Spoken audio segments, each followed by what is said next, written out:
Avoid ease and comfort is what we are told by the Greek Orthodox Church Fathers. Sufferings bear so much fruit that if we were a little wiser, we would not want to come down from the cross, according to Elder Sophrony. The Orthodox idea of avoiding ease and comfort and embracing suffering as a gift from God resonates greatly with our very special guest on the Jacked Philosopher today. He's a 39-year police veteran, reaching the rank of Commander Detective Superintendent, decorated investigator, leading many high-profile investigations like Strike Force Enoggera into the reprisal attacks of the Cronulla riots, Strike Force Suburb into the NRL Betting Scandal, and many more.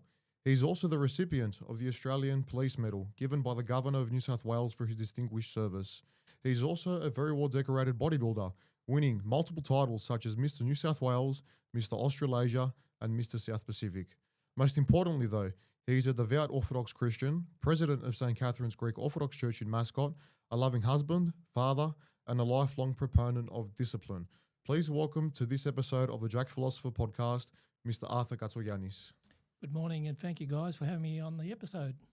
It's an absolute pleasure to have you. It's lovely to have you. Now, we go back a long way.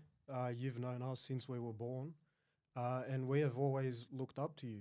And I believe that, you kind of walk into a room and you have a sort of presence about you.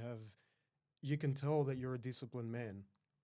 And you have quite the resume.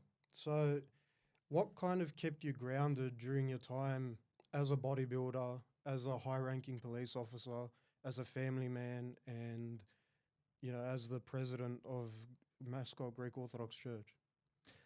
I think it's my background. Since a young man, I've always been into fitness, and I like to structure my lifestyle, be committed to what I do. If I start something, I want to finish it off.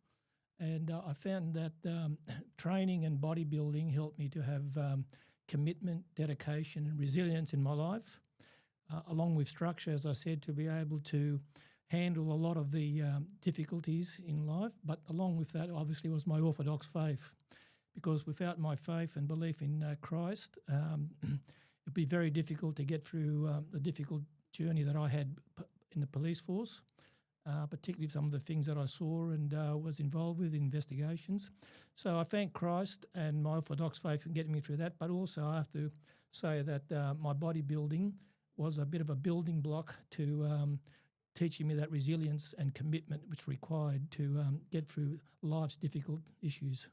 Where would you say that structure stem from? Was it always there, or was it something that you had to develop as you got into fitness? Where did that initial spark to say, I want to pursue bodybuilding and bodybuilding specifically, was that always a part of you think, or were you able to develop that from another source, or was that just ingrained within you from a young child? I've always wanted to be in fitness, and as I said, I trained from a very young age, more so in athletics and sports. But when I saw a few magazines of bodybuilding, particularly in the Arnold days, I think that sort of got me really engrossed in it. And I said, if I'm going to do any good in this particular sport, I need to be, dedicated and be resilient and make sure that I do everything the right way. Don't take shortcuts, don't get complacent in any way, and don't take anything for granted. Okay. And then the transition between going to competitive bodybuilding from just someone who enjoyed fitness and embodying the whole structure of being involved in fitness, what was that transition like? Did you know straight away that you wanted to compete, or did you just fall in love with the actual passion that bodybuilding gave you that then enabled you to wanted to take it to that competitive level? Look, I did fall in love with bodybuilding. I loved the training and I loved the routine, the regime about, coming in and keeping the body fit. I mean, as we know that with our faith, the body is a temple of our soul and for Christ. So we've got to maintain it. But again, everything in moderation without overdoing it. And then I had a couple of friends who were competing as well, and they spoke to me about it, competing. And so I thought I'd challenge myself and go down the competition track. And that was a lot more difficult, of course, as you both know. A lot more disciplines required with your nutrition, your diet, your training, and everything else, your sleeping. So I gave that a go, and I enjoyed my experiences. As I said, I won 3 of those main titles at the time, and then I had to obviously make a decision as to do I keep going in bodybuilding or do I focus on my policing career, and obviously I chose the latter. How were you able to juggle the two at the time? Because from my understanding, you were actively serving in the police force while you were bodybuilding. How did you find actually juggling the balance between being a full-time bodybuilder as well as trying to, become a distinguished policeman where you would eventually rise up through the ranks to detective superintendent? What was that transition like? And at what point did you, realize that your priorities might have had to shift? And was it hard to actually give that up in terms of, bodybuilding is a passion, is something that is now ingrained in me, to now I want to pursue my career and take it as far as I can within the police force? What was that transition like, and what actually made you come to that decision? Was it a hard decision to make? It was, but it wasn't just the police at the time when I was competing. I was in my mid-20s. I just went into plain clothes. I was working as a detective during the day, but the other thing that was probably more difficult, was that I had a young family as well at that stage. I had a couple of young children, and my wife wasn't working at the time. So what I did at the time to help me get through it all was take leave. So I used to take 6 weeks annual leave and just focus on training 3 times a day. Otherwise, I wouldn't have been able to cope. Episode of the Jacked Philosopher is brought to you by Metamorph Physique, our coaching and mentorship program for men ready to transform their body, mindset, and life. We know what it feels to be stuck, overweight, unmotivated, undisciplined. That's where we started. And that is why we created a program that goes beyond training plans and diets. We rebuild daily structure, discipline, and the confidence that comes from building a physique that you're proud of. If you're ready to stop wasting time and finally take control, head to metamorphphysique.com or DM us on Instagram at George_metamorph or Nick_metamorph to transform your body and transform your life. Yeah, I can relate to that. It's actually, I'm doing the same thing. I'm currently on leave from work at the moment to help prepare for my own bodybuilding comp, and it's something that a lot of the Gen Pop, I guess, don't realize how much dedication is actually required to it. But not just that, though. I think, you'll think similarly to me in this, that being able to pursue something which does require such extreme dedication, I do genuinely think it helps transfer into other areas of life, especially the skill sets that you mentioned, regarding structure.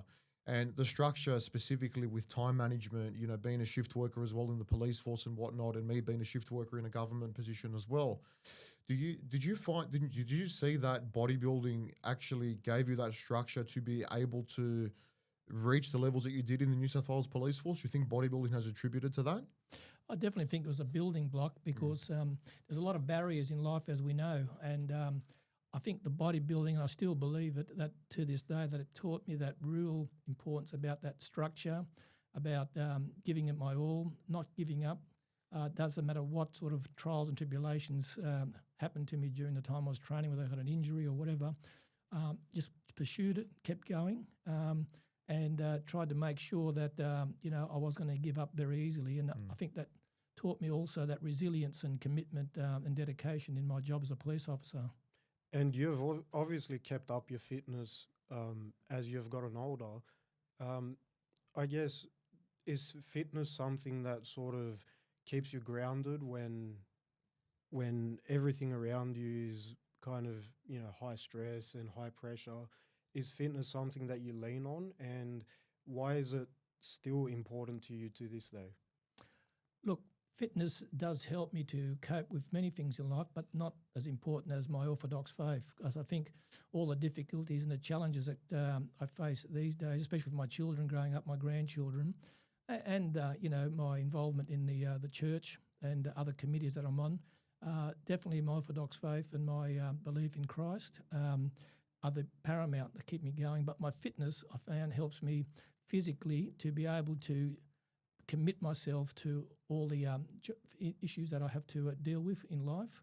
It also helps me to be able to help other people, because if you're strong and you're well and you're fit, you can use that to help other people who are not as well off as us in terms of the physical fitness. And as we get older, as you will know, the muscles atrophy, and it's important that we keep exercising the body and training, with resistance training in particular, to help us keep going and getting through some of the very difficult aspects, not only physically, but the mental issues as well. I found mentally the training really helps me to be able to be focused and avoid a lot of the mental health and depressive issues that a lot of the young people have today. And I wanted to speak about your faith as well, really get into that. So a lot of young people, it seems, they're Orthodox by label. They believe in God by label, but the actions don't really translate. And I'm just wondering if you had something similar that you went through when you were younger till now, and how has your mindset about your faith sort of transformed over the years?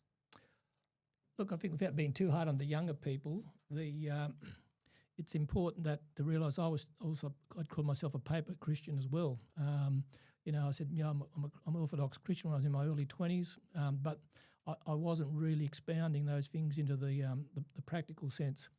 A lot of things happened in my life, particularly in the police force, some of the things that I've seen, best and worst of mankind. And a lot of those strengthened me, along with my Orthodox faith, but also an incident where my sister, who was younger than me, caught a terrible illness which led to her death as a young mother. That sort of changed my whole aspect on life, and I realised that this life's only temporary and it's only passing, and what else are we doing to try and strengthen ourselves to get ready for what's the most important part, and that's the next life, which is eternal life. So that really strengthened my Orthodox faith. It could have worked the other way, but I felt, well, no, it was happened for a reason, and I do think that it helped also my sister to obtain salvation. So that gave me the strength to keep going and to strengthen my own faith and help others along the way. That's a really good point. And I do believe, even for myself, the realization of our own mortality really does change our perspective on life and our outlook on what's actually important. It's not just that. I think an important point that you really brought up was, the common thing here that we've all seen across anyone that's had, any sort of transformation or any realization or epiphany even, is that it's taken either a series of or a specific traumatic event at times in order for that to occur. And in modern day society, something that I find is we are always trying to avoid discomfort, or we are always trying to eliminate, the possibility of something bad happening, or, an event that might potentially turn out some against our favor, whether that be in taking certain risks when it comes to careers or making certain decisions that are not going to generate a specific outcome straight away. Whereas if we look back to all the examples that both you yourself have brought up, and me speaking from my own experience as well, and I've brought this up in other episodes as well, I used to be a bad drug addict when I was younger, and it was something that was completely self-inflicted that I put myself through. However, if it wasn't for me going through certain parts of adversity, I wouldn't have turned out to, have the outlook that I have on life now and be the man that I am now, even though that's still a continual progression that will happen for the rest of my life. It's a part of that necessary process to go through certain events that might entail trauma. And I think it's an issue that in modern day society, where we see all these young men are trying to avoid going through any hardships willingly so they can live the most comfortable life. Is that something that you've noticed as well in the modern generation, Arthur, where young men of today are avoiding going through any sort of adversity and just trying to essentially seek a life of comfort? I definitely have. I think it's not just the current generation. Previous generations have also been guilty of it. I think people look for the easiest way through, the most comfortable path with having to go through any type of real adversity. I think adversity is important for us because it really hones us in back on, for us anyways, Orthodox Christians, on our faith. I remember an incident that I had when I was the commander of the gang squad, where we took down the whole chapter of the Milpera of the Comancheros, and I actually had a contract taken out of my life. And I believe at the time it was quite a concerning issue, not just for me but for my family and their protection. But through my wife, who's a very, very, very strong Orthodox Christian, she helped me through with my faith, and I did believe that my faith really helped me through that particular period of time, because it wasn't an easy period of time, as you can imagine. I had my whole house secured and had cameras put up and alarm systems and safe rooms and all the rest of it. But again, I relied on my Orthodox faith. I didn't want to change my routine and structure, although it had to be changed in some ways in checking, with my movements and so forth. But I do really believe that my faith in Christ really was important in helping me through that particular period of life, and it made me stronger, and it made my faith stronger as well. So, yes, George, you're right. Adversity is very important. We shouldn't avoid it, but we should learn from it and make ourselves stronger to keep going. And I think that's a very important point, actually, because what we need to be focusing on is the things that are within our control. So you obviously can't control if there's a contract put out on your life, but you can control how you react to that.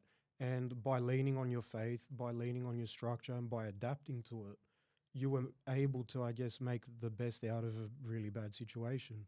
And I think that these days it seems that we are very reactive, and we react to the things that aren't in our control, and that ends up being detrimental to our mental health and our progression as people. And this is also something, George, that Seneca talks about, where he talks about voluntary discomfort. Now, what is that? To me, we are very lucky in modern day society that everything is very easily accessible. We don't really have to go through any sort of forced adversity, in Western countries and in first world countries. So I do believe that it is very important that we put ourselves through something voluntarily, whether that is an elite sport, whether that is any sort of self-improvement, reading, learning, spiritual development, all these things that kind of work to build a person, to build a man into something that other people aspire to be. And in order to do that, obviously being very comfortable these days, we do need to create those roadblocks for ourselves. So we've chosen bodybuilding, for example. Other people choose other sports. Other people choose the arts. Other people choose, learning and teaching.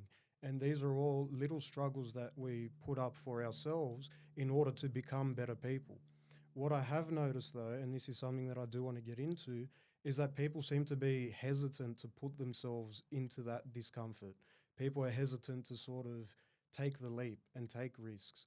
Why do you believe that is? Well, I essentially think that this has been an element of conditioning that's been taking part for a very long time. We've brought this up in the past with other episodes, and I'm sure Arthur, will agree with this too. It does come down to how easily accessible things are nowadays. Like, you can order something on Amazon Prime, it'll come the next day. You order Uber Eats, it'll come within 20 minutes, you've got a hot meal. Why would you need to go out of your way to potentially challenge yourself if you don't need to? And I think that is extremely dangerous in modern day society, because it essentially stops men from pursuing to be leaders. And that is one of the core values, I believe, of being a man, is that we need to be leaders, and we need to be able to lead the family, be the protectors of the household. And having those core pillars of faith, mental strength, physical health embody the characteristics of what it means to be that strong leader of a man. And I think, as we said, that element of conditioning has been taking place over a long period of time now. And although there is a slight tide that's starting to turn, it's still very relevant, and social media has got a massive part to play in that. And I wanted to get your take as well, Arthur, on what you believe social media has had an impact on this younger generation, and why the influence of certain people and certain agendas that are coming out might be pushing people in the wrong direction and away from Christ, as opposed to bringing them closer towards him, as we know we should all try to be.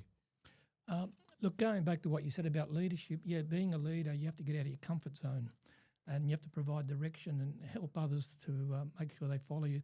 Because a leader is not about being a dictator or getting people to forcibly do things. A leader is about getting people to follow you because of who you are and what you do. These days, people don't want to get out of their comfort zones. As you said, it's too easy. We've got, everything's on the internet. People can sit back and order wherever they want, buy what they want, and just sit there and watch TV all day, which is really taking people in the wrong direction.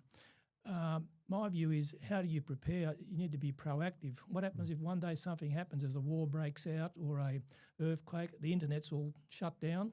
What are the young people going to do without their mobile phones, without their computers? they'll probably be lost. So we have to condition ourselves to make sure that if something like that happens, we're already prepared for it. And that's about being proactive and, avoiding these pitfalls. Social media, it can be a trap, particularly for the young people. Compared to my day, being an old fellow like myself, we didn't have social media. We went out, we used to play touch footy, we rode our push bikes, and we're always out and about. These days, people, the younger generation, have a lot more information and knowledge that we ever had. And sometimes they can be dangerous because how do they comprehend that and what do they do with that particular knowledge at such a young age? So that's where parents come in as leaders and should be able to try and help their children to be able to guide them in the right direction. That's very, very important. And parents who do have a strong Orthodox faith or, faith in Christ are probably in a better position to help the younger people and guide them through that very difficult pathway. As we know what Christ said to us, it's the narrow path's a very difficult path to follow, and people don't like going that path because it's too difficult. And that's what the mindset that, we need to change moving forward. And I guess following that narrow path, it is difficult, like you said, and I think there is an element of fear amongst most people. And I guess the fear is about making mistakes, because what are the repercussions of those mistakes? What does that mean for the direction of our life? It is very hard to throw yourself in the deep end, having no idea what to do, how to go about things, how to make something turn out. But you do have a good quote that you supplied for us that really goes into this issue, and that is, if you are not making mistakes, you are not doing anything. And that's a John Wooden quote. What does that mean to you and your life? Because I would say that you are a risk taker. Bodybuilding is a risky sport.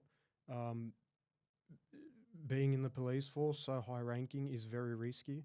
So what does this sort of mean to you, and how do the mistakes shape who we become? Look, I've always been a big believer in taking calculated risks, and if you don't make mistakes, you don't learn anything. You don't get to do anything. So that's part of the learning process, making mistakes. But again, to make a mistake's one thing, but if you don't learn from it, well, that's even worse. You're just making mistakes on repeat. That's right. So for me, I made many mistakes, and those mistakes helped me moving forward in terms of adjusting what I needed to do, whether it was through bodybuilding, my training, my work in the police force. And I learned from those mistakes, and I made sure that I didn't make them again, because they taught me a lot, and I learnt a lot from them as well. So it's important that don't be frightened, make mistakes, and learn by those mistakes and improve your lifestyle and your careers. Just walk me through that process quickly of actually learning from those mistakes, because we always talk about learning from mistakes, but how do we actually implement strategies that can help us learn? Does it start from a point of self-awareness and actualization? Okay, I have made a mistake, because that also requires an element of humility for you to admit to yourself that you've made a mistake. And I don't think that we always notice that from the first mistake. It's make a series of mistakes, don't acknowledge that you've made those mistakes yet, because you don't have the humility to do so yet. At what point did you yourself realize, okay, I'm actually making these mistakes and I'm calling myself out on them? I need to give my own feedback and realize there's improvements to be made. Where was that moment for you amongst those mistakes where you actually started to essentially restructure your mind and develop the habits and discipline to be able to start correcting those mistakes? Well, there's a couple of issues. First, in my bodybuilding, I made a number of mistakes in terms of my training and my nutrition, and it was important at the time that, I was man enough and humble enough to acknowledge it, because many people that I've known in the past wouldn't acknowledge the mistakes that they made, and they kept making them, and nothing ever improved. Similarly, in my career, a mistake could prove fatal, especially on an operation, and I made sure that I learnt from many of those mistakes, rectified them. And I'll give you an example. When I was young in my career, we went out to a job at a suburb in a house, and we were called out there to help the detectives out at the time. And when we went there, I was told at the time to stand at the front of the house while the detectives and my partner went round the back. And I heard a bit of breaking of glass and shouting. Anyway, they cleared the premises and they came out. I was just happening to stand out the front, and my partner said, "Okay, let's go." And I said, "What was all that about?" And he said, "Oh, look, there was an escapee in there, and he was armed, and we just missed him by about 20 minutes." So here I was, standing at the front, my gun still in the holster, not knowing what was going on inside. So if that particular individual had been in the house and came out the front door where I was standing, could have easily shot me and killed me. So I thought about that, and I said, I'll never let that happen to anybody else. Anytime we went on an important job, I always made sure that all the staff were briefed and knew exactly what was going on, what the risks were and what the dangers were. So that helped me, going through that particular event to help others in the future and not make that mistake again. And how does that affect your own personal psyche? Because obviously if a couple of things went wrong there, then it could have been a completely different outcome for yourself. So what goes through your mind, reflecting on that, and how do you deal with the very real possibility of serious harm coming to you? Look, that possibility is always there. The thing with me was, unlike some of my colleagues who really, and then we're all different, and I'm not being critical here, I'm just commenting that they allowed certain events that they saw to affect them, and they became broken mentally. As I said, I've seen very, very many terrible things, including, people have been murdered, shot, and the worst of it. But I tried not to consciously think about these things. I tried to move on, and obviously with my Orthodox faith, that was very instrumental in helping me move on from those incidents, because it's easy to keep them in your subconscious. If you keep dwelling on it, it can affect you, your mental health, and also, depressive state.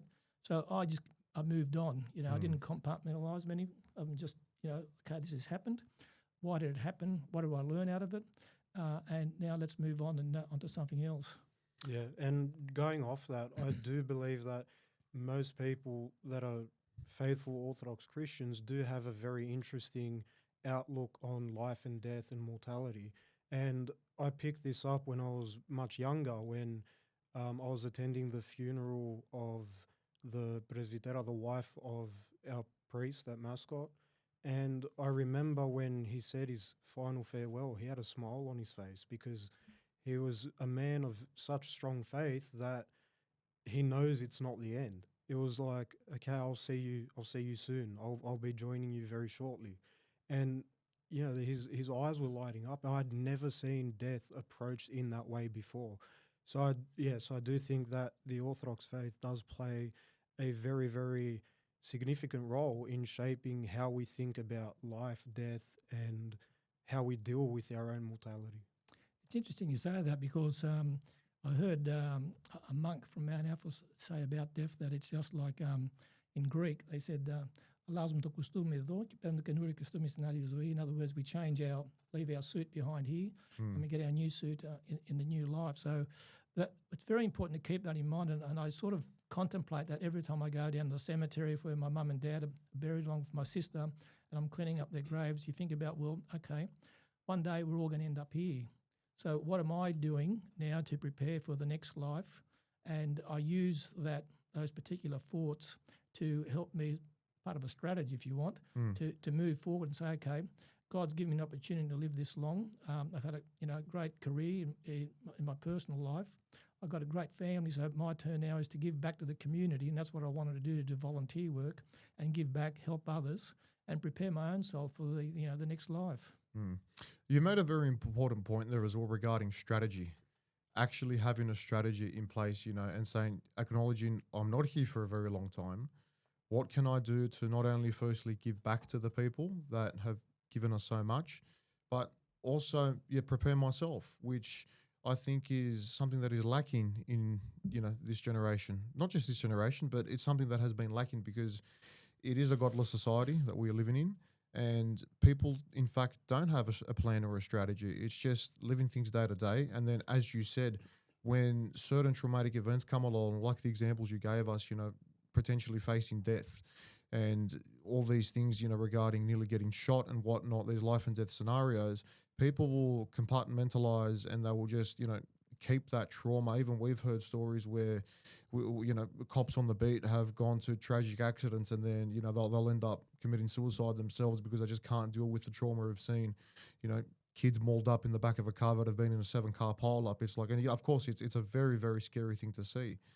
However, how do you enable yourself to actually move on from that? Because you have to acknowledge, okay, it's happened, it's done. Yes, you'll never be able to unsee it, but you can't let a significant event dictate the rest of your life and how you live the rest of your life and change your attitude. And I think a big issue in modern day society, especially when it comes to modern medicine, when it comes to how easily prescription drugs are being made available now, how easily certain things are being diagnosed. So I've been diagnosed with ADHD, ADD, ODD from a very young age. Do I use it as an excuse? No, because I know that I'm still in complete control of the actions that I make on a daily basis. Yes, I may have a series of symptoms attached to a diagnosis, whatever, but that doesn't mean that I'm going to sit there and use that as an excuse to rely on medication or rely on things when I know that there are active things in my control that I can do to persevere and to improve my quality of life. Whereas you've got the other end of the spectrum, which what we seem to see is the majority now. Everyone is trying to label themselves with some sort of either mental illness or depression, or, there's a new weight loss drug now. There's a new thing. I can't lose weight. I'm going to use Ozempic. I can't eat properly. I'm going to go get a gastric bypass surgery or a sleeve. It's like, at what point do you actually acknowledge that you need to make a change yourself and that you need to address that there is an issue there and not rely or play the victim card and just rely on other things to fix your issues for you? How do you see that? Well, firstly, how do you see us fixing that in modern day society? Where does that start? Look, I'll answer that in a couple of ways. Firstly, I'll give you another example of how I changed a strategy that I had when I was younger. When I first joined the police force, within 3 months that I was in the police force, I attended my first fatal. It was a young man my age, 21 at the time. He was on a motorbike and he tried to go through a set of lights and accelerate. And he went straight into a community bus. He was killed then and there, and his brains were being held in by the helmet. At that particular time, I was contemplating buying a motorbike myself. And when I saw that, it was very tragic. But what first came to my mind was, I don't think I'm ready for a motorbike. I don't trust myself. I don't trust my hand with the accelerator. So that sort of helped me to avoid getting a motorbike, even though I've now got one, but I didn't get one until I was about 40 years of age, because I remember that and I didn't trust my own self, not nobody else, but my own self, to be able to get on a bike and navigate through the traffic without being in an accident. So that helped me in that perspective. But then going back to what you're talking about, strategy, I think strategy is not just important in our Orthodox faith, but in our life as well. I mean, in my bodybuilding, for instance, you've got to start somewhere. So you look at yourself in, where do I want to be in 3 to 5 years' time?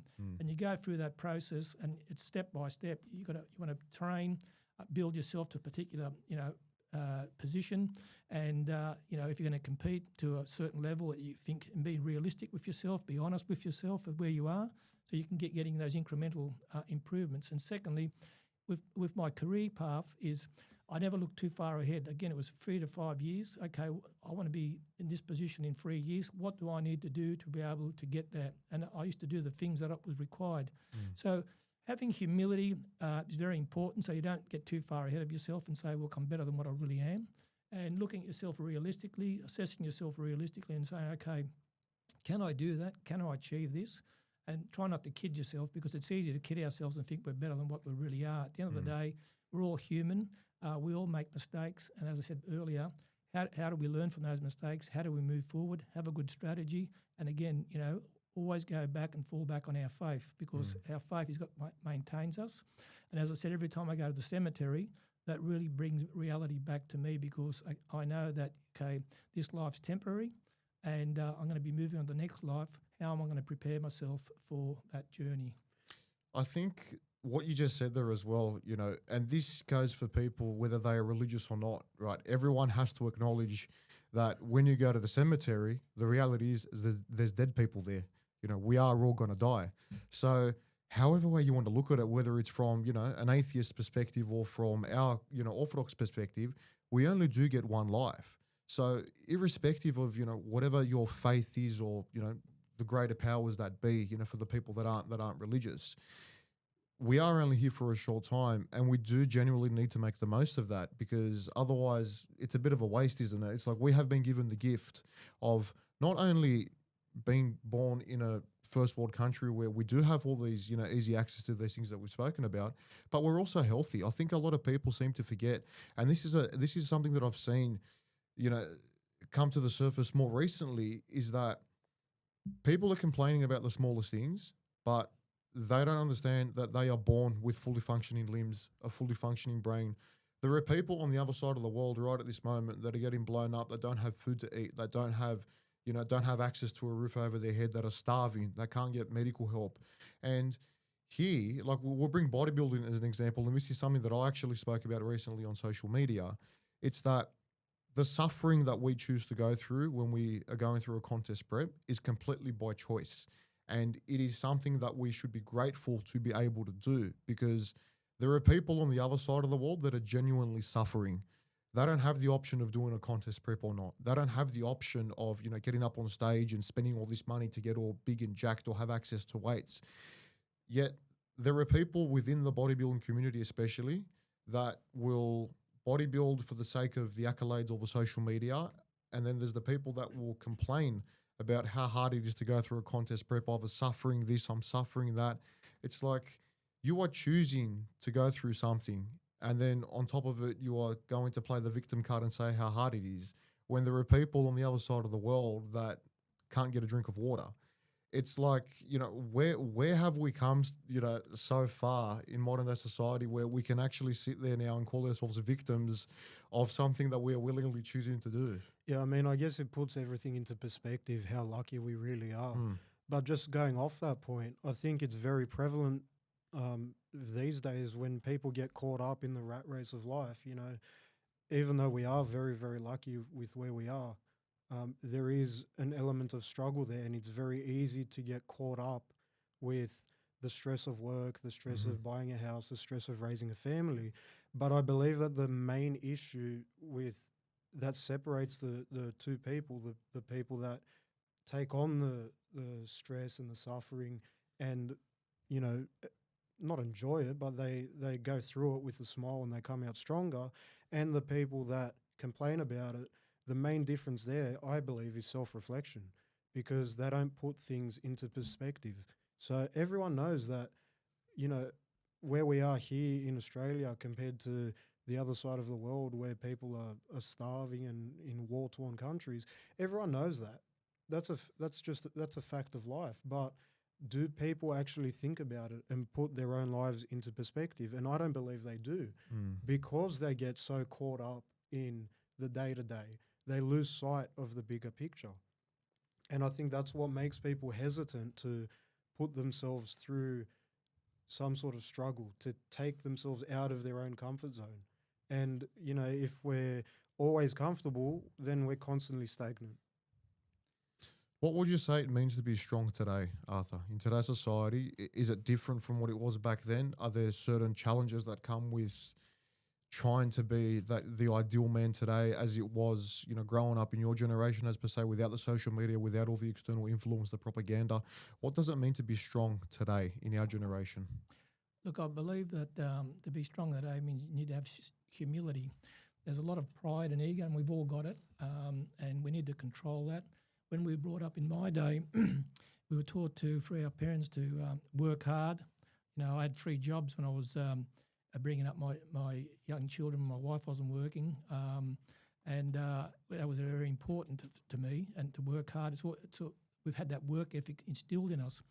Because of what you were saying before, with the ease and comfort that we've got, we just expect everything that will happen. We don't appreciate, what we do have here in Australia, as compared to some of the war-torn countries where the children, suffering, lacking, food and other resources, medical supplies. And that's why we should always be grateful to God for what we have, because a day could come where, we might not have those things. We're not be able to travel. We're not going to be able to have food to eat. So how do we cope with all of that? Are we getting ourselves ready for that? Again, it's going back to being proactive and don't expect that, we should have everything. At the end of the day, all comes in with our control, and we determine, what our fate and future is. Certainly there'll be other events that'll happen that, might, change some of those things, but ultimately, as Nicholas said earlier, it's, we can control what we can control, and that's what we need to focus on. So if we have strong faith, we can control that and control the way that we want to move forward in life with our faith. I think that it's very important that we maintain onto that because, we're living in very difficult times. Even though we have comforts, there's a lot of difficulty what's going on at the world at the moment, as we can all see. And those things can change and compound and change our lifestyles as well. So are we ready to face some of those challenges going forward? I believe we need to be ready and we need to prepare for those things without being something's going to happen bad. I'm not saying that. All I'm saying is that we don't know what's ahead. Let's prepare for them, be grateful to God with what he's given us and make sure that, we help as many people as we can when we have the opportunity to do so. And I think that's the true embodiment of strength. I think strength and leadership, because I do believe they go hand in hand, strength and leadership, but I do believe that it's all about being humble enough to be able to serve your fellow community, your fellow brothers and sisters. That's what strength really is. It's not about how strong you are physically in the gym or even how strong you are mentally. That's all well and good, but it has to come together and be sort of be useful in helping the others around you and lifting them up with you. So I think true strength is all about holistically being healthy, both physically, mentally, and of course spiritually, and how you can use that gift, that strength that you've built over time to help out the others around you and lift everybody up together, because that's our ultimate goal as humans living in communities, in societies. And I do think that is missing these days. We have lost a bit of the community feel. There are obviously pockets where it does exist, and it exists very well, the church being one of them.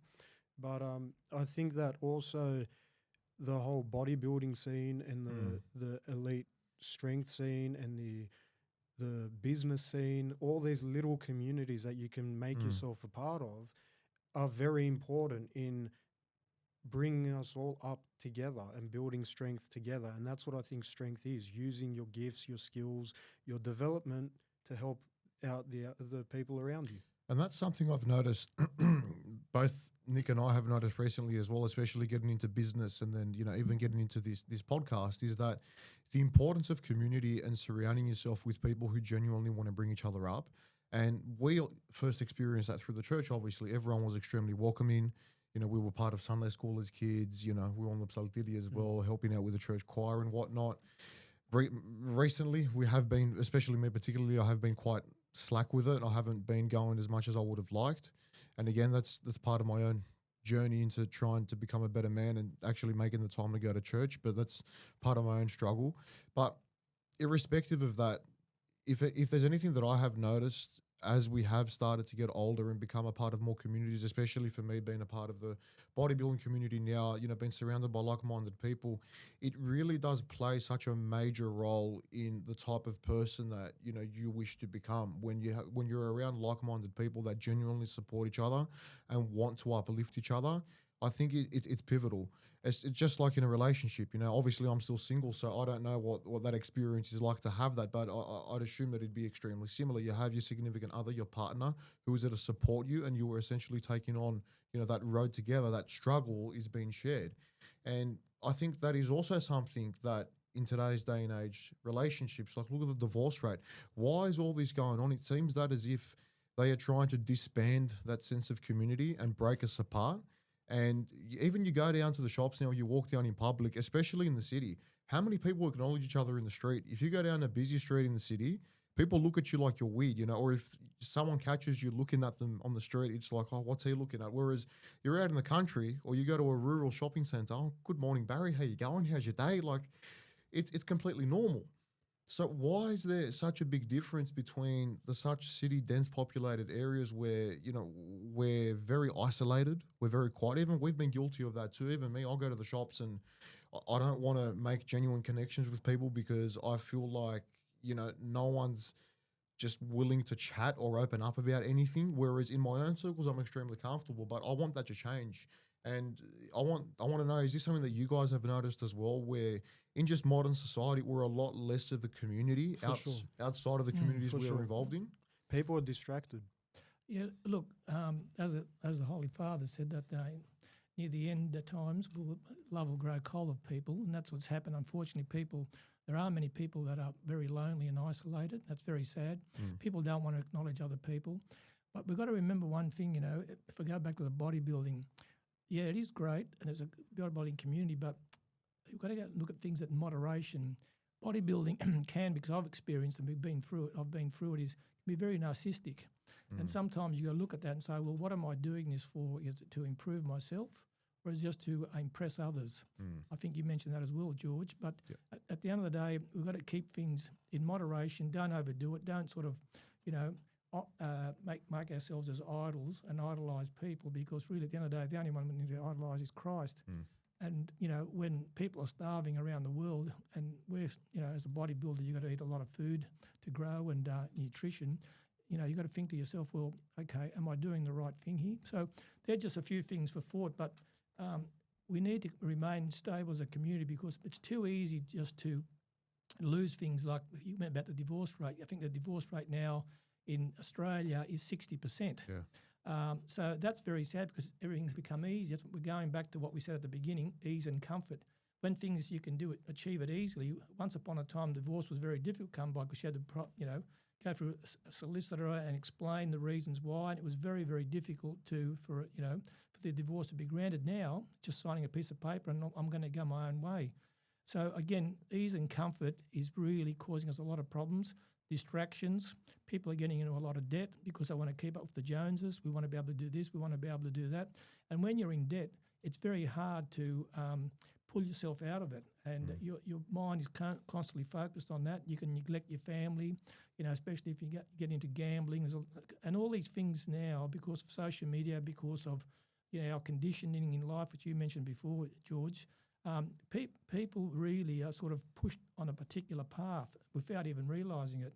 So it's important, to stay awake about these things, become aware, and just make sure, as I said, that I really, really think a lot of the issues that are happening in society today is because people have, moved away from God and gone off that narrow path and chosen the easy path, which, leads to destruction. And I've seen it both in my personal life and also in my career as a police officer. So many people, young people, who were on drugs, alcoholics, and really their lives really, some of them committed suicide. It was very, very sad to see. So it's about making connections, keeping our faith strong, going to church, and having a good, strong prayer life is very, very important as well.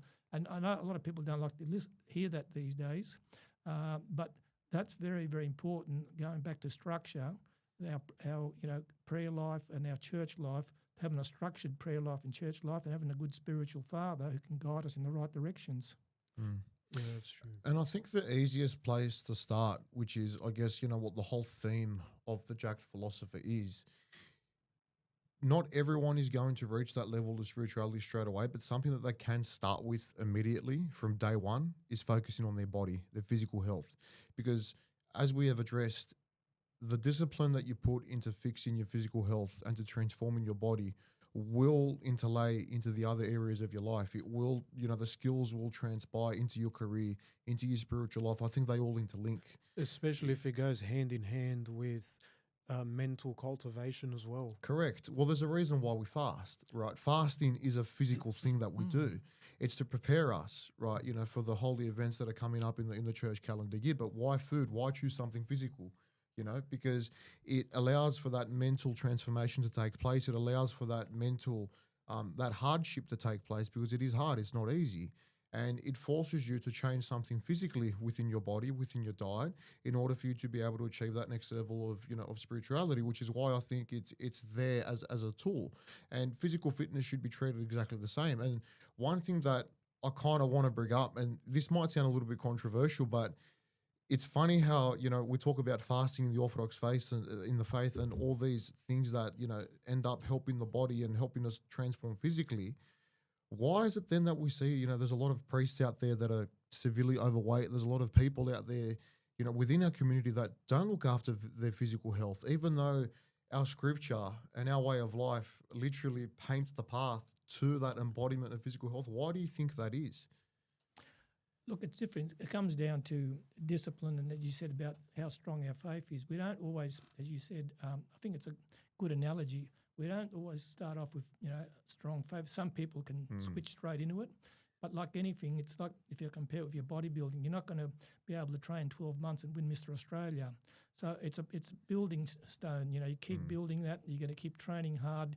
You're going to go to, a state title first, and then you're going to start working your way up to be able to go to the national title. Same with our faith. You start slowly and you build up. If you're fasting, you just can't cut out dairy products, meat and all those things in the one go. You start off slowly and you start preparing yourself like everything in life. Have your strategies. Okay, this is where I want to get to with my faith. What do I need to do to slowly build up with it? So those strategies and focusing on strategies, whether it be with our faith, whether it be with our work, our training or whatever it is, we need to have them, and we need to be able to then structure our lifestyle around those strategies to be able to achieve, and it takes time.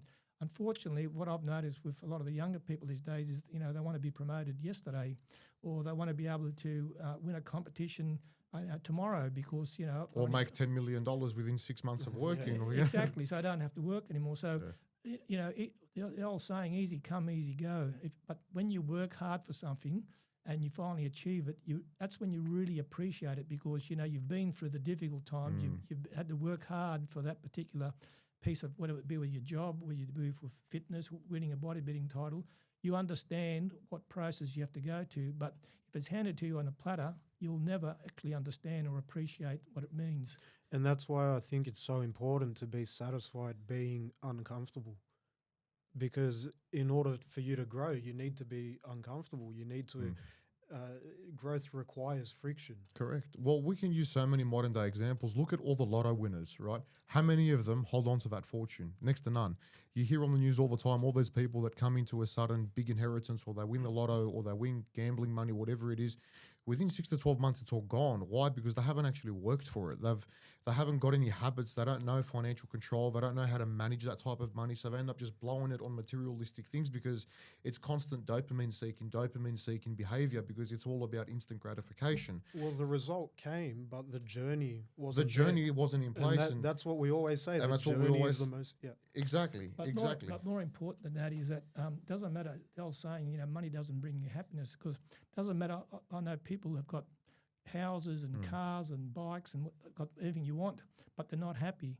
And I found that doesn't matter how many material things you've got, if you haven't got Christ in your life and in your heart, you're not going to get that happiness that really people crave for. And people are craving these days to find peace, to find happiness in a very noisy and crowded environment that we've got. And the only way that, from my personal perspective, the only way that I can find it is through my faith in Christ and my Orthodox faith. It's like there's a void, and it's our way of filling that void, and there's nothing else that we can explain it with other than that supernatural being that we recognize as God, right? And I think, as you said, that's what ultimately most people are searching for. They know that there's something there. They haven't quite made that connection there. Now, I'm not going and telling everyone you have to, be whatever Christian, Muslim, whatever it is, but acknowledging that there is a higher power than yourself, which is, I think, the biggest issue that we face in modern day society. And this is where science can turn really bad. And this is where, us just relying on science and, these things can just turn really bad because we are ultimately trying to play God. Right at the end of the day, that's where things are turning into, and you can't do that because, as you said, that eliminates that whole element of humility, which is what builds that character of a man. As soon as we start playing God, and as soon as we start taking control in the form of a dictatorship instead of leaders, as we addressed before, that's when it becomes very egotistical. That's when we start not caring about other people and just caring about decisions that we want to implement because we believe it is the right thing without having to answer to anyone else. And that comes from essentially not being able to acknowledge that there is a higher power than yourself. You believe that you are in control of everything. You believe that you should be able to make, and yes, you are in control of your own life, But if you don't have that respect, that acknowledgement that there is something greater than you out there, and you see this in modern day generation kids, they don't respect their elders, right? We see the way that modern kids talk to their parents. It's disgusting. We see the way that they are addressing teachers in the classroom. There is no level of respect because they are raised in a household where, first of all, it is a godless household, and the parents themselves don't answer to a higher power. The parents themselves might abuse each other because they don't have that mutual respect. So the kids see that, they learn, and they adapt that into their culture. And then whether you're religious or not, every single person can acknowledge in this day and age that the modern generation of kids don't have respect. And you don't need to be religious to acknowledge that. You can see that, but what does that stem from? God became man so we can become gods. Unfortunately, a lot of people these days, you're right, George, believe that we don't need God and we've become gods ourselves, hence all the problems that we've got. But even atheists deep down believe that there is a higher power. They won't acknowledge it, but they do believe that there is a higher power. It doesn't matter who you are. There's something else there. We just, this thing about this Big Bang theory that, there was nothing there and, then bang, the universe was created. You've got to ask yourself, well, if there's nothing there, how can it be a bang? How can things be created? It can't, because there is a higher power and God's there. He's created all of us, and he's always has a hand in your life. You hold, because of our freedom, and he doesn't want to impede on our freedom. We control where we want to take our lives, so we can't blame anybody else but ourselves, really. So we need to keep that in mind. But to be able to navigate this journey here, it's important that we always have Christ in our minds and in our hearts, so he can help us. Because when we come, so we've done this, well, what have we really done? We haven't done anything. Christ helps us get through everything in our lives, and I think that if you acknowledge that, and we've all worked, and along the path that Christ is the way, the life, and the light of the world, things would be a lot better in the world that it is at the moment, because we've chosen to go down another path, and that path is the path of destruction. We're seeing it all before us, the young people with the drugs, the alcohol, the wars that are going all over, people in famines, starvations, the weather events and all the rest of it. It's a world without God, because we've chosen that's the path that we want to go. So again, we've got to try and make sure that we put ourselves on that right path and make sure that we stay close to Christ, because we're going to experience even more difficult times. You can see that coming along. And that's why it's important to have, strong family values, moral values, ethics, and love our fellow man like we love ourselves, because that's what it's all about, helping people that are worse off than us. And I'll go back to what I said at the beginning is, I still train because I love training. I want to keep fit, but you got to put these things in perspective. Don't everything in moderation, but because God's allowed me to be in this position, well, how am I helping him? By helping my fellow man out, and what am I doing to help those other people who are worse off than me? Absolutely. I guess going off that, it seems that it's our duty as men and as people that want to be strong leaders, it's our duty then to take care of ourselves physically, mentally, and spiritually, because otherwise we won't be of any use to anyone. So very, very important for me, I believe that it's a cultivation of body, mind, and spirit, and it's not just a choice. I believe it's necessary. I think it is something that every person needs to undertake, at least to some sort of degree. Take care of themselves physically, cultivate the mind through reading, literature, books on philosophy, art, history, all the things that we need in order to learn from the lessons of our past. I think all that needs to come together, and of course the spiritual side as well added into that, and that's what creates a strong leader that people look up to. And that is the type of person that commands respect without needing to say it. That's honestly, that's how I look at you, because I've known you since I was a child. I remember seeing you in church as a child, and I was always fascinated by you because of the way that you held yourself up and the way that you conducted yourself, and how you were so caring about people and so lovely, and Your You faith don't know is- you don't know me well enough yet, do you? no. I think I know you plenty well enough. Look, it's important that what you said before, both of you, that whilst it's important to maintain a healthy body, what we neglect to do is maintain a healthy soul.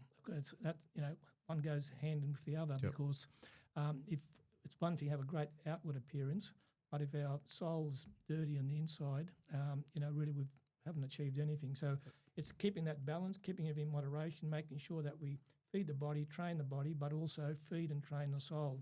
So if those goes hand in glove. So those things are very important to maintain a balance in life and make sure we get through life in a way where we can help others, but also help ourselves at the same time. I think that's what ultimately will make the difference as well when we see, we'll bring it back to the bodybuilding industry, who succeeds and who doesn't. Because if you look at a lot of the modern day bodybuilders, especially the ones that are passing away, the ones that are abusing steroids to a point where it literally, it kills them. And then you've got the other end, the elite athlete mindset. Like, I'm not sure if you've kept up to date with modern bodybuilding, but people like Derek Lunsford, who is also, an avid preacher of the, of the Christian faith. You look at the way that he approaches bodybuilding, he approaches his family life, his home life. He's a very devout Christian man who places God at the center of his life in the way that he knows how. And you can see that in his daily actions. He's got a beautiful daughter as well now. He's got his lovely wife, and they embody those values while being able to maintain that balance to a degree in such an elite sport. And they're the type of bodybuilders who I look up to, aspiring to be, because I do believe that even in such an extreme sport, you can find that balance, provided you surround yourself with the right people and that you go about things the right way and not just turn towards looking at, abuse, what drugs can I abuse to get there, or, what ancillaries or whatever it is I can use to try and get there quicker, because as we know, there's no shortcuts. And if there are shortcuts, they come at a cost, and it's usually at your health and at times at your soul, just like we see in everything else. I think it's don't put all your eggs in one basket. It's a very important point you raised about bodybuilding. If you use that sport, you don't go to the extremes. There was a survey out about 5 years ago where they spoke to a number of athletes, and they asked them the question that if you could take a pill and the next day you would win a gold medal at the Olympic Games, would you take it? And believe it or not, 100% of the people interviewed and surveyed said, yes, I would, but you would die the next day. I just found that fascinating because, that's taking things to the extreme, to win a piece of metal, but you're going to lose your life the following day. I just thought they didn't hesitate. So this is the type of society we're being reflected of. I mean, athletes and whether you're a police officer, whatever you are, it's a reflection of society. So we've really gone to the extreme, and we need to pull ourselves back. I think the thing with balance is the most important thing here. It doesn't matter what career you want to take, whatever it is. It's like, I'm sure there were things that were involved, in terms of work ethic, in terms of dedication for you to get to the top ranking police officer that you wanted to get to, detective superintendent. Just like in any sort of elite level of sport, it's hard to find balance because you are dedicating so much time to perfecting that certain craft. But I believe that there is a way to go about it where you can achieve it without sacrificing your whole life.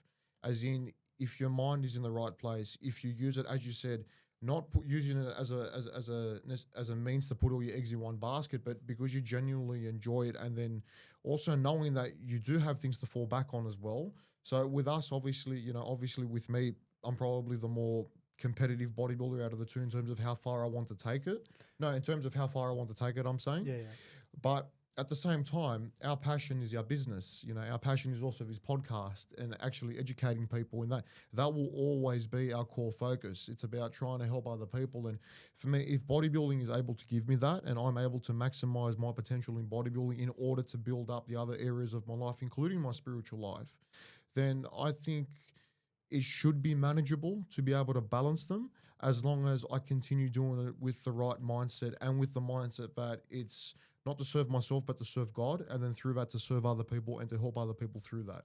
And I think that's one of the more important lessons to take away from anyone that wants to try and achieve anything in life, it's exactly what you said. Don't throw your eggs all in one basket, and don't just completely seclude yourself from anything and everyone else, because that can become very unhealthy very quickly. And we do see that in bodybuilding, because it's very easy to do that, especially in a contest prep period. You know, I know people that will box themselves up for 6 months straight, just go straight to the gym to home, straight to the gym and home. They won't talk to anyone.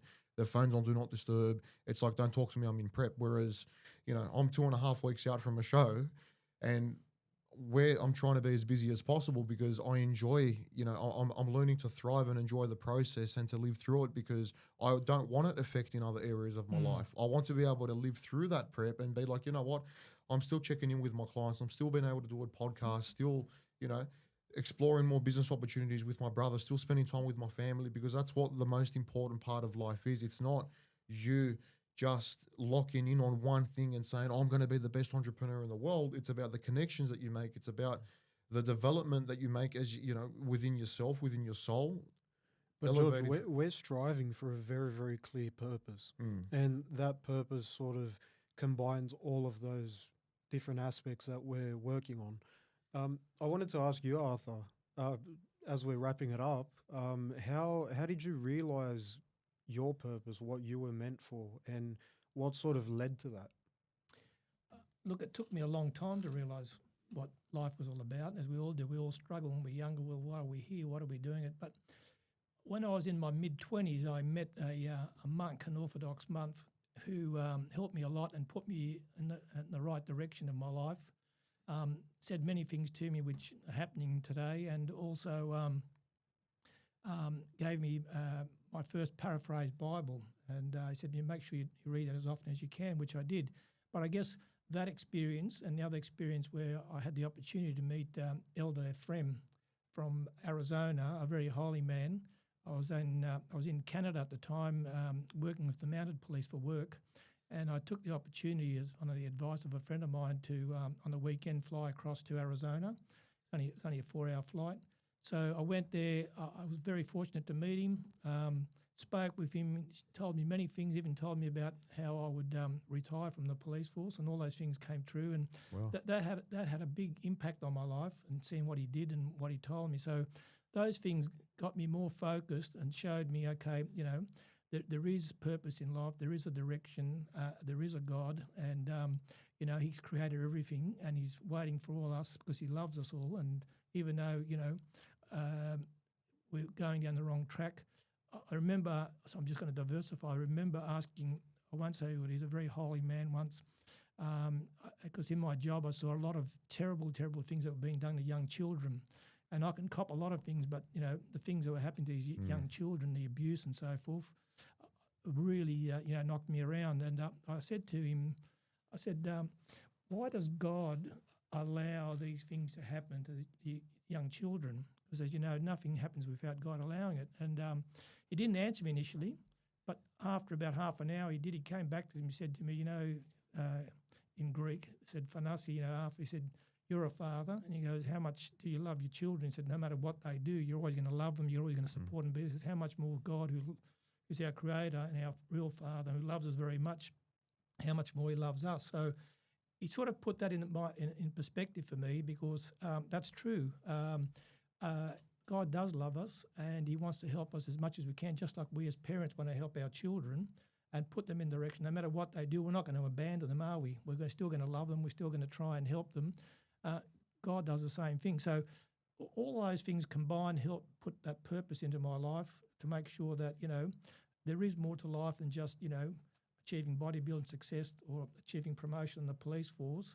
And then you come to realise, okay, that's what's important, and that's what I need to focus on, and that's what brings your focus to a particular point where, okay, this is God's. As I said, I look at 3 stages in my life. When I was going to school, it was a great phase, and I really enjoyed it, my career. And now God's given me the final phase of my life where I can, you know, I'm retired, I'm still living, I'm still healthy, and I've still got the opportunity to help others, and that's what I want to do. That's my focus in life. Yeah, and I believe that by having these things at the center of your life, having your physical health at the center of your life, with your spiritual health obviously being the main thing, and then your mental health and all of those things coming together, I think there is no reason whatsoever why anyone can't achieve their purpose and can't realize their purpose and work towards it. So that's what I think ties it all together. You have your spiritual life in the center of your life, and then you have your physical and your mental health, and all of those come together. And if you do have those in check and you're always improving and constantly trying to learn, then there is no limit to what you can achieve within yourself. If we keep Christ at the centre of our life, there's nothing we can't do. Arthur, a final word of advice for the young men of today who might find themselves lost or struggling, as someone with such, avid life experience that you have, both career-wise, spiritual, and, obviously through your bodybuilding ventures as well. What would you say to the younger man who is currently struggling, or he's in a hole at the moment, he's trying to get out? What is the first thing that you would say to him, this is what you need to go and do? This is how you start on that journey of self-improvement. Just never give up,